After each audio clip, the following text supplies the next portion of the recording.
माली साल 2024-25 के अख्ताम पर पाकिस्तान रेलवे की आमदन में तारीखी इजाफा हुआ। पाकिस्तान रेलवेज ने मजमूई तौर पर 93 अरब रुपए आमदन हासिल की, जिसमें मुसाफिर ट्रेन से 47.5 अरब रुपए जबकि मालगाड़ियों से 31.5 अरब रुपए हासिल हुए। तर्जुमान रेलवे के मुताबिक मिलिट्री ट्रैफिक से 1.5 अरब रुपए जबकि दीगर कोचिंग जराए से 3 अरब रुपए आमदन हुई। मुतफरक जराए से 9.5 अरब रुपए हासिल हुए। रेलवे की 78 साल तारीख में यह आमदन की बुलंद तरीन सतह है। गुज़िश्ता साल पाकिस्तान रेलवेज ने 88 अरब रुपए कमाए थे।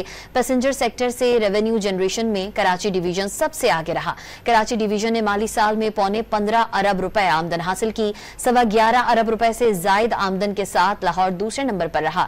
इसके अलावा मालबरदार गाड़ियों में कराची ने 28 अरब रुपए और मुल्तान ने 1 अरब रुपए हासिल किए।